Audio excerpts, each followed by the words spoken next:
Let me tell you what we found that was the catalyst for this, right? So going back to when I said Noah had interviewed those 50 people, 49 of them, Jake, unsolicited, when asked why they were a natural giver, somebody whose inclination was to help somebody first, all talked about, not necessarily in the specific, some sort of trauma they faced that they had overcome. And by choosing not to be a victim or a martyr, they chose to be somebody much more intentional with the people around them and to help them. So that was the catalyst of this. We knew that there was something there that I mentioned.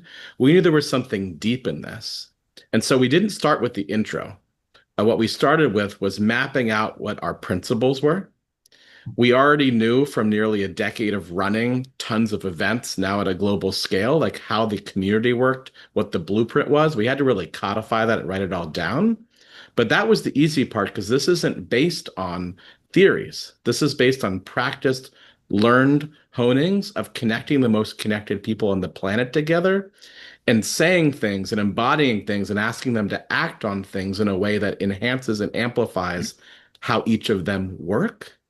And so if you can do this for the people that see community building and relationships as a top tier skill, our goal was to then translate that into what systematically becomes a way of being and a way of connecting that each on their own, not that novel, but how you put them together was where we spent the biggest emphasis. And this is where I wouldn't have this in the shape it is. Not the editing part, although I know was great at that. I wouldn't have that without the constant back and forth, the codifying, the questioning.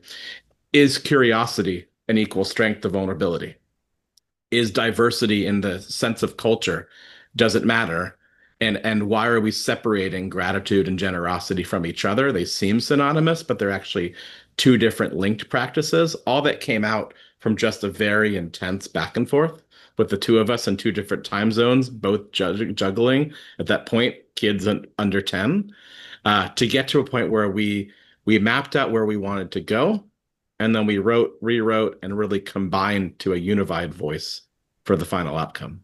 Piggybacking on what David was saying, we were really talking about the principles and how to structure this so that it makes the case for why is it that the world needs a book about sort of thinking about your own community and building a community at scale, right? There's so much out there, self-help or otherwise, about networking, and yet if you look at the statistics and lived experience, everybody's getting lonelier, right? So something's not clicking. And to my knowledge and to David's knowledge and experience, so much of that is because it's focused on the individual level as opposed to thinking about this at scale at a macro level. And so when I was interviewing the people in David's network, when I was attending his events and seeing what he does, I knew of things here or there that were backed by research, and so that this made sense. And David was not really familiar with that research, and so that's where I saw like, oh, there's an opportunity here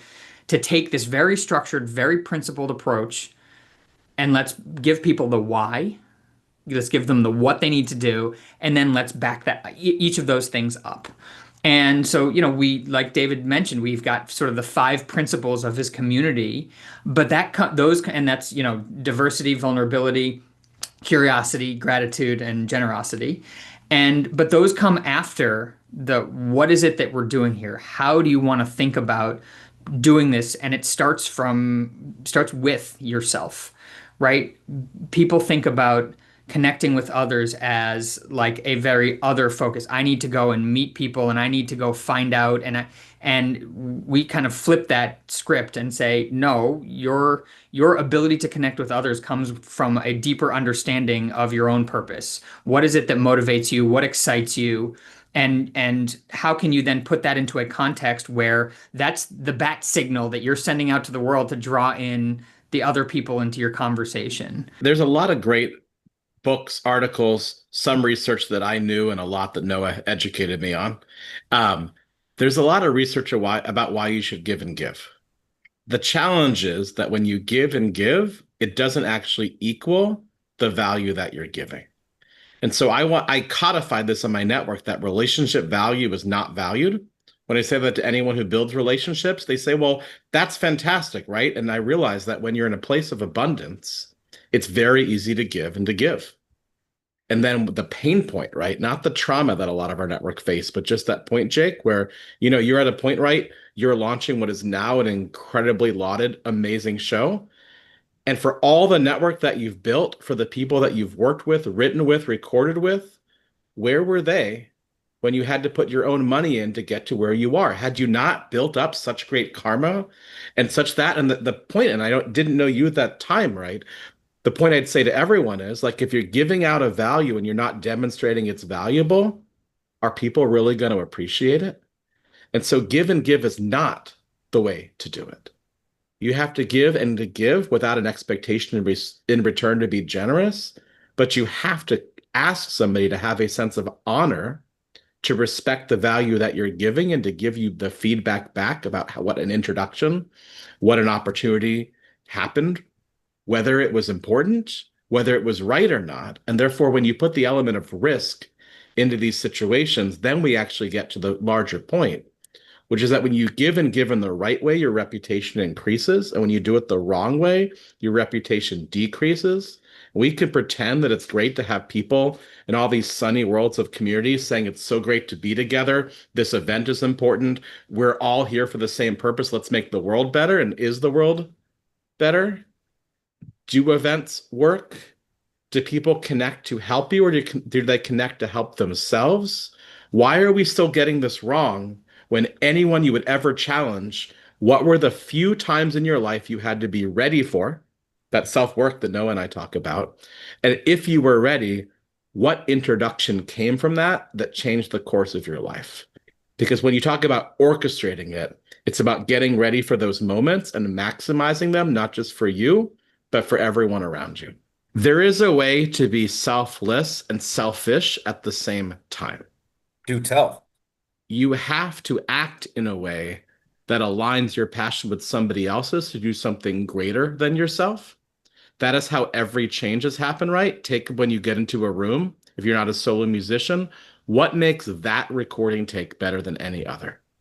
It's the energy, it's the intention, it's that collective focus, and you can't demand everyone do it. You can't strong arm it. You have to allow the space for it to happen. And when we look at innovation on this planet, everything that has happened has come from the diversity of thought, when diversity is not a buzzword of the moment.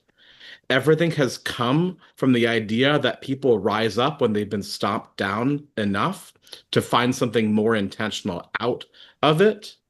And eventually, all of those worlds topple and fall. The challenge is we still replace it with that archetype of whom we believe will save us. And in the end, what makes communities work are the people who do the work of making that community a real community. I'll tell David's story because I think it's a great demonstration of the being selfless and therefore being selfish at the same time. I think I've watched David operate as far as his making connections to others, bringing people together, putting them in situations where they can deeply connect with each other, find the purpose in each other, and then making the connections for them or helping be in the place where he allows those connections to happen organically. And so there's a lot of giving of his time, of sitting with people, having conversations, of setting them up with other conversations. And it's a lot of, oh, let me make this connection for you. That's really interesting. I know this other person who cares deeply, but let me. And so there's a lot of selflessness in that. And yet I also have watched David, when he needs something, be able to activate his network instantly, not because it's transactional, but because there's generalized reciprocity going on, right? I'm giving a ton to my community, to my network of people. And then when the need arises, there's been enough good put in there, enough given that's the ethos. Again, it's not, nobody's keeping tabs on things. It's just you're able to activate that. So by drawing the right people in, by being selfless with them and generous and setting the conditions under which everybody's going to prosper, then when David has had a request, I've watched him be able to activate that network and get the thing that he needs or the introduction that he needs. And so it's the give and give, because that's what ultimately creates this atmosphere where everybody's just going to do that. And so and it's not a one-to-one. Like my giving to David is not going to lead to his returning that directly to me. It's the community that's going to fill those needs. So I think that's where I saw that particular the power of that particular approach and why it resonated. As far as who we're targeting, I think, David comes from this world of family offices, of events, of connecting, and there's so many, as I've found, as I've gotten to know him and as we've written the book, there are so many of these communities and people that are looking to grow them, to make them more principled, to really be thoughtful about the culture. And so there's a whole subset of the world of community builders or aspiring community builders who I think will see direct, immediate, like playbook level value in this book. I also think that people that are growing businesses and are thinking about being thoughtful about the culture of what's going on, right? Businesses, if done well, I believe are more community than anything else. It's bringing people together around a shared purpose, trying to help each other out to accomplish a particular goal or to meet a particular need. And so I think that it strikes the balance between the people that are growing the communities, building them, and also that are in business and trying to figure out where do I fit in? Where am I going to find resonance? Where is my purpose going to bring me? And how can I then be surrounded by other people who help bring that to life?